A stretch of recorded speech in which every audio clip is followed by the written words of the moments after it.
ஆனால் தேர்தல்ல எலெக்ஷன் முடிஞ்ச உடனே திமுக தன்னுடைய கொள்கைகளை மறந்து அதிமுகவோட சேர்ந்து மக்களுக்கு எதிரான ஒரு அரசியலையும் ஒரு அரசையும் உருவாக்க முற்பட்டார்கள். ஜனநாயக சக்திகள் எல்லாரும் இணைந்தோம்.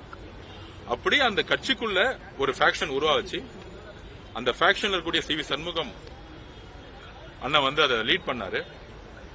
அவர் லீட் பண்ணும்போது சொல்லக்கூடிய தகவல்கள் அவர்கள் அதிகாரத்துக்காகவோ இல்ல அமைச்சர் பதவிகளுக்காகவோ வெளியில வரல.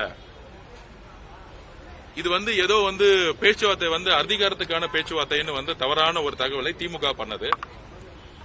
திமுக தலைவராக இருக்கக்கூடிய மு.க. ஸ்டாலினும் திரு உதயநிதி அவர்களும் திரு இபிஎஸ் ஐயா பழனிசாமி அவர்கள் தான் 3 பேரும் சேர்ந்துதான் ஒரு ஆட்சி உருவாக்கணும்னு சொல்லிட்டு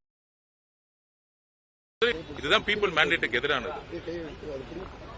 எங்க கிட்ட இந்த ஃபேக்ஷன்ஸ் புரட்சித் தலைவி அம்மா அவர்கள் புரட்சித் தலைவி எம்ஜிஆர் அவர்களுடைய கனவை நாங்கள் நிறைவேற்றணும். அதிமுக கட்சியை காப்பாற்றப்படணும். ஐயா இபிஎஸ் ஐயா பழனிசாமி அவர்கள் கட்சியை டெல்லியில் அடமானம் வச்சுட்டாங்க. நாங்க தொடர்ந்து 14-15 தேர்தலில் தோத்துட்டோம்.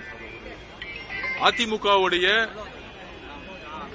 முன்னணி நிர்வாகிகளா இருக்கட்டும், அதிமுக தொண்டர்களாகட்டும், ஏன் அதிமுக விரும்பிய மக்களாகட்டும், இந்த கடுமையான தோல்விக்கு திரு இபிஎஸ் ஐயா பழனிசாமி அவர்கள் தான் காரணம்னு அவருடைய நிலைப்பாடு காரணம். டெல்லியோட சேர்ந்தது மிகப்பெரிய அதிருப்தியாக இருந்தாலும், பிஜேபியோட சேர்ந்து மிகப்பெரிய அதிருப்தியாக இருந்தாலும், திமுகவுடைய கடைசியில திரு இபிஎஸ் ஐயா பழனிசாமி அவர்கள் சேர்ந்தது வரலாற்று பிழைங்கிறதோட ஒரு தற்கொலைக்கு சமங்கிறது அதிமுக தொண்டர்கள் உணர்ந்திருக்காங்க. அப்ப அதிமுக நாங்க கட்சி அறிவிக்கும் போதே எங்களோட தலைவர் சொல்லியிருக்காரு, புரட்சி தலைவர் அவர்களை எந்த அளவுக்கு விரும்புறாருன்னு.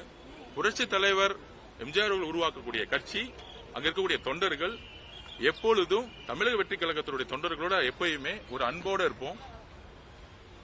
அந்த கட்சிக்கு ஒரு பிரச்சனை நடக்கும் பொழுது எங்களோட நிலைப்பாடு ஆதரவோ இல்ல இதுக்குள்ள பின்னாடி ஒரு அரசியல் காரணம் கூட கிடையாது.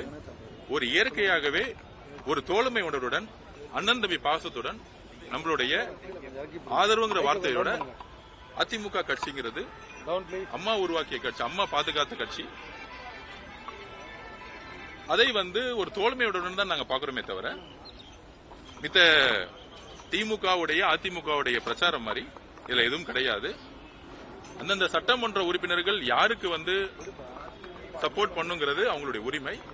அதை சி வி சண்முகம் தலைமையிலான குழு அவரு வழி நடத்துறாரு. அவரு அடுத்த செயல் திட்டங்கள் என்னன்னு அவர் அனௌன்ஸ் பண்ணுவாரு. சட்ட சிக்கல் அவர் ஃபேஸ் பண்ணுவாரு. அந்த கட்சி நல்லா இருக்கணுங்கிறது எங்களுடைய ஒரே வேண்டுகோள்.